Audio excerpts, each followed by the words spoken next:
Have a seat, Dr. Weir.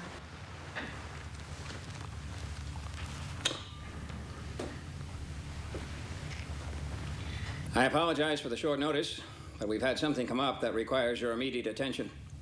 Lyle. At 0300 this morning, TDRS picked up an automated navigation beacon broadcasting at 2-minute intervals in Neptune orbit. This is a hard copy of the data. This is incredible. These are the same coordinates before the ship disappeared. It's the event horizon. She's come back. However, Houston wants to send a search and rescue team. Investigate the source of the transmission.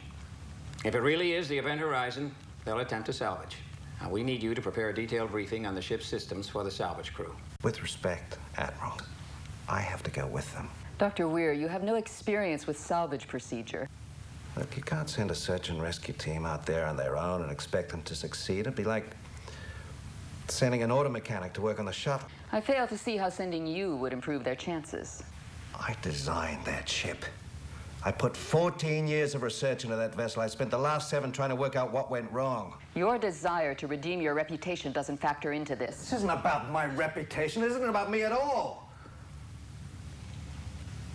The event horizon was created for one reason. You go faster than light. Without that, we can never reach new stars. We can never colonize new planets. Mankind's evolution will end here. 7 years ago, we didn't just lose a ship and a crew. We lost the dream. I have to go. It's not that simple. Lyle, play the recording for Dr. Weir. Navigation control tried to hail the vessel. This was the only response.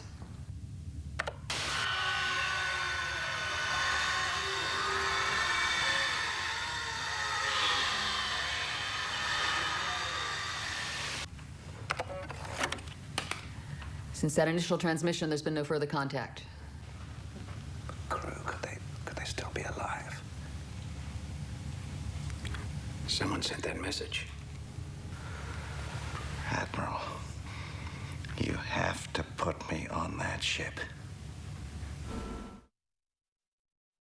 There was a terrific sequence that Andrew Kevin Walker wrote, who wrote Seven, and he came in at one point to do a polish on the screenplay. And he wrote this great sequence where the crew of the Lewis and Clark have just come through the airlock in the event horizon the first time, and they see everything floating in zero gravity. They see ice crystals, they see a wrench floating, they see a watch floating. And then Fishburne sees something, and he walks up to it. And it was framed so he didn't quite know how big it was, because whatever it was in the foreground and he was in the background. So he thought it was something quite big. But as he got closer and closer, he realized it was something quite small, until eventually he could get it in his fingers like that. And what you realized was, and Sam Neill and Jolie were looking at it on the monitors, and Jason Isaacs were looking at it, trying to see what it was. And it was a tooth that had been ripped out by the root. So you had the tooth, you had the whole root of the tooth, and you had a bit of gum attached to it as well. So it's just like someone had ripped it out with a pair of pliers. And it was a truly disturbing image. But it took a long time to play that scene out. And it was one of the scenes that kind of bit the dust, and I was always very sorry about that. You know, because did it progress the plot at all? No, it didn't. And that's the reason why it came out as well, because the pressure was make the film shorter, get on with it. And it didn't progress the plot, which was the studio's reasoning for taking it out. For me, though, it was truly disturbing, and it kind of informed their exploration of the event, and I think would have unsettled the audience even more. Although in retrospect, you know, the audience was so unsettled anyway. You know, they were terrified when our heroes were exploring the event horizon. But I feel that scene was one that we lost, that I always wanted to put back in again. The other scene that was heavily trimmed was what happened to the original crew of the event horizon. There was a whole kind of big, violent, kind of bloody orgy scene that was shot, where essentially the crew were they were having sex, but they were also murdering each other while they were doing it. So they're kind of like fucking each other to death, and it was pretty bloody and unpleasant. And I was actually helped by another filmmaker friend of mine, who's another director, who who came in to direct second unit a couple of times, called Vadim Jean, who's probably know from, like, he's done a lot of kind of romantic comedies like Leon the Pig Farmer, but he clearly has a dark side to him, because when I brought him in, because, you know, I'd started shooting these sequences and then I kind of ran out of time. I had to go back to the main unit. So he came in and he shot a lot of the kind of violent, orgiastic scenes. This is a slightly extended and again slightly more bloodthirsty cut of Fishburne discovering Jason Isaacs' body in the medical bay. The main changes are we did some close-ups in the medical tables. The reason why we made the tables mirrored was actually to accommodate this shot, where you see his intestines laid on the table and then a reflection of his body hanging. And actually for that reflection shot of Jason Isaacs, it was actually Jason who we hung up there, because I was worried that the body sculpt that we'd built wouldn't hold for the close-up. Actually, Jason also asked whether he could have his body afterwards, the big mannequin with the insides flayed open, to take home with him. We told him he was very sick and that he couldn't keep it.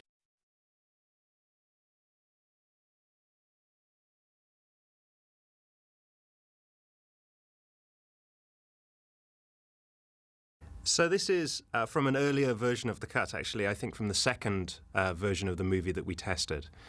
And this Weir coming down the ladder like a spider, upside down, was always one of my favorite images. We took it out because it was probably felt to be a little too kind of bloody. The movie was very, very bloody, as you can probably tell, even in the release version. I remember at one point, someone at the studio asked, is there a chance we could make the movie PG-13? And which, of course, we never could do. And we weren't trying to as well, but we were just trying to kind of get the right balance without tipping the movie also into an NC-17. Weir coming down the ladder upside down, though, was always one of my favorite images, so it's nice to see it back. It was kind of a little inspired by the deleted scene from The Exorcist as well, where you have the little girl coming down the stairs kind of as a weird spider shape, and we wanted to kind of like reference that in some way. This, again, is from the second tested version of the movie. Ultimately, the version we released was the third test. We tried something different at the end of the movie on this one, which is we didn't have Weir come back at the end.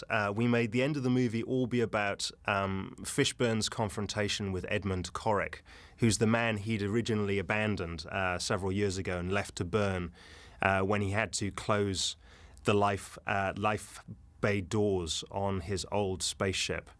So he always felt the guilt for abandoning Edmund Corrick, even though he had no real choice. To save the rest of his crew, he had to let one man die.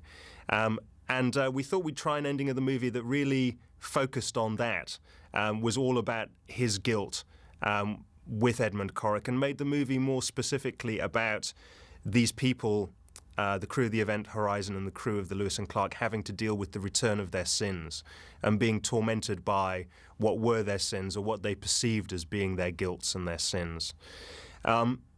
What you'll see is kind of an incomplete version. We kept the Burning Man pretty much for all of it. You'll see he transforms into Weir at one point, but in the version we tested, we actually mapped flames and bloody skin onto Weir, so he appeared to be the Burning Man. Obviously, there's a lot of flames missing from the Burning Man here. We've been unable to locate, unfortunately, all of that footage. It's one of the interesting things about Event is it was really done obviously before the DVD revolution. So there was no real attempt to kind of keep all of this material because there was no real avenue for it to be released. And when it came to the point where we started looking for kind of doing a new version of the movie, we literally had to go all over the world to kind of look for offcuts from the film, negative from the film. A lot of the film was being stored in a salt mine in Transylvania, of all places. Now, this is an extended version of the Visions of Hell. Again, unfortunately, the footage only exists as video, but it gives you an idea of a kind of much more kind of bloody and violent cut. I'm really proud of a lot of this imagery. We really spent a lot of time shooting it. We really wanted to compose each of the individual images so that they looked like a painting. so that when you freeze framed, it really looked very painterly. Each individual frame was a beautiful, beautiful image. And that was the whole point, was to make the beauty and the horror kind of blend. This is also a slightly extended version of the fight scene between the Burning Man and Fishburne. Again, this was all going to be the Burning Man. It wasn't going to be Weir. And we altered his appearance with visual effects. It was all a little temporary, though. We never finished them because this was the second test of the movie. And although we'd made quite a few changes, the second test pretty much got the same results as the first test. What we discovered was the first version of the movie was very, very long because of the speed in which we'd done the cut. We didn't have very long to cut it. And we tightened it up for the second version, and we changed the ending as well. And I think people preferred the cut of the movie in the bulk of the movie from the second version, but they definitely preferred the ending from the first version. So for the third version, which was ultimately the release version, we went back to having Weir arrive at the end of the movie, which is really the right thing because, you know, by this point you want to kind of identify with Sam Neill's character a little bit and his journey in the movie and what ultimately he's become. Also, the dialogue in this version is much more specific in terms of hell and damnation and sins. It's kind of like we always called it the Old Testament cut. And I prefer the version of the movie we ultimately ended up releasing where it's just a little more vague. We don't kind of like refer to hell so specifically. I think it's kind of clear, but I think it's cooler that we don't have to actually talk about it. This is kind of interesting, seeing some of the green screen work before all the visual effects were added.